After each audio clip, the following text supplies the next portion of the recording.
મિત્રતા તો તમે ખૂબ જોઈ હશે, પરંતુ આ હરસુખભાઈ જેવી મિત્રતા તમે નહીં જોઈ હોય. હરસુખભાઈ 28 વર્ષથી પોપટ સાથે દોસ્તી નિભાવી રહ્યા છે. તેમણે પોપટ માટે અનોખી લાગણી અને પ્રેમ છે. અહીં એક કે બે નહીં 5000 પોપટ આવે છે. મતલબી દુનિયામાં મિત્રતાની અનોખી લાગણીનું ઉદાહરણ હરસુખભાઈ આપી રહ્યા છે. દરરોજ સવારે હરસુખભાઈ બાજરીના ડુંડા, મગફળીના દાણા તેમજ જુવારના ચણ નાખે છે. પોપટ સાથે સાથે સુગરી, દેશી ચકલી, કબૂતર વગેરે પક્ષીઓ પણ ભોજન આરોગવા આવે છે. ત્યારે હરસુખભાઈની આટલા બધા પોપટ સાથે મિત્રતા કેવી રીતે થઈ એ પણ સાંભળી લો. જે પોપટ છે એ આજ 28 વર્ષથી આવે છે. મારો એક્સિડન્ટ થયું એમાં મારો મિત્ર ડુંડાનું બાસકું ભરીને આવ્યો, તો અમે પોક પાડીને ખાધો ને પછી વૈધા એ દોરીમાં ટીંગાડ્યા. તો 2 પોપટ આવ્યા ને 5 આવ્યા ને 25 આવ્યા ને એમ કરતાં કરતાં વધતા ગયા. પછી અમે ડુંડા લઈને એવું સ્ટેન્ડ બનાવ્યું હતું નાનું એવું. પછી પહેલા વર્ષે અમે 5000ના ડુંડા લીધા.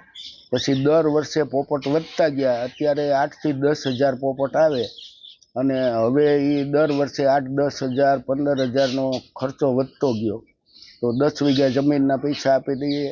પછી આ કાચરી અમારી 17-18 દેશમાં મિત્ર મંડળ મારફત જાય, એનું અમુક ટકા ભાગ કાઢી અને એમાં વાપરીએ છીએ અને કોઈનો ફંડ ફાળો લેતા નથી.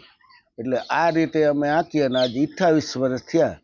તો હવે આ વર્ષે અમે 1.5 લાખ રૂપિયાના ડુંડા ને 45,000ના દાણા, એટલે ઉપર જે 8,000 પોપટ હમે ને વધારાના આવે તો હેઠે દાણા નાખીએ ખાઈને તો પારવાડ રહીએ ને એને હંકડાશ ન પડે.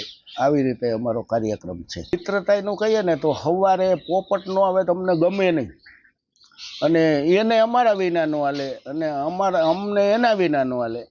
તાર માથે બેઠા ને અમે ઊભીને એમાં હાથ ઊંચો કરીએ કે હાલો ખાવા, એટલે 10 મિનિટમાં 5000 પોપટ આવી જ જાય એવી ભાઈબંધી થઈ ગઈ છે.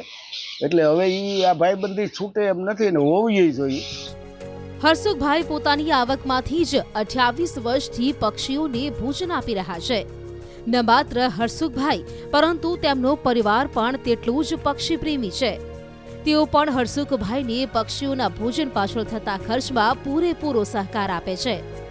હરસુખભાઈ પક્ષીઓ માટે પહેલાથી જ બાજરીના ડુંડા ખરીદીને ગોડાઉનમાં મૂકી રાખે છે. પક્ષીઓના ચણ માટે દર વર્ષે બજેટ વધતું જાય છે.